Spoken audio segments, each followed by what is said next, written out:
Hello friends, நீ நான் காதல் அப்கமிங் எபிசோடுக்காக செம இன்ட்ரெஸ்டிங்கான குழப்பமான ப்ரொமோ ஒன்று ரிலீஸ் பண்ணியிருக்காங்க. ப்ரொமோட தேதி 7 to 11 ஏப்ரல்னு போட்டிருக்காங்க. ப்ரொமோவில் என்ன காட்டியிருக்காங்கன்னா, அபி தும்முறாங்க. உடனே முரளி வந்து என்னாச்சு அபி, உடம்பு எதுவும் சரியில்லையா, வாங்க ஆஸ்பத்திரி போகலாம் அப்படி இப்படிங்கிற மாதிரி ரொம்ப இதாக கேரிங்காக பேசுகிறாங்க. ராகவ் தான் அவங்கள கண்டுக்கவே மாட்டேங்கிறாங்க. ஏன் இப்படிலாம் நடந்துக்கிறீங்க அப்படின்னு முரளி பேசும்போது அபி இருந்துக்கிட்டு, என்னோட ராகவ் என் புருஷன் அவரோட லவ்வை காதலை என்கிட்ட சொல்லிட்டாரு அப்படின்னு சொன்னதுமே முரளிக்கு செம்ம கோவம் வந்துடுது. அபி ரொம்ப சந்தோஷப்பட்டுக்கிறாங்க. அடுத்து எல்லாம் டைனிங் டேபிள் உட்காந்து சாப்பிட்டு இருக்கும்போது பார்த்தோம்னா, நம்ம கியூட் மாம்ஸ் இருக்காங்கல்ல, மனோகர் இருக்காங்களா, அவங்க வந்து அஞ்சலிக்கு வந்து வளைகாப்பு செய்யறதுக்கு உண்டான அந்த தேதிலாம் குறிச்சாச்சு அப்படின்னு சொல்கிறாங்க.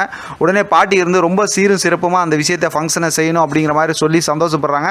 எல்லாரும் சந்தோஷப்பட்டுக்கிட்டு இருக்காங்க. அடுத்து எல்லாம் சாப்பிட்டு எந்திரிச்சு போனதுமே ரெண்டு மென்டலுங்க இருக்குல்ல, அது உட்காந்துருக்கும் போது சுந்தரி இருந்து முரளிக்கிட்ட இந்த வளைகாப்பு நடந்துருமா கிருஷ்ணா அப்படிங்கிற மாதிரி கேட்குறாங்க. அதுக்கு முரளி இருந்து வளைகாப்பும் நடக்காது, அஞ்சலிக்கு குழந்தையும் பிறக்காது, பார் என்ன நடக்க போகுது, வெயிட் அண்ட் வாட்ச் அப்படிங்கிற மாதிரி சொல்கிறாங்க. ஆக மொத்தத்தில் அடுத்த சதி திட்டத்தை ஆரம்பிச்சிட்டாங்கன்னு நினைக்கிறேன்.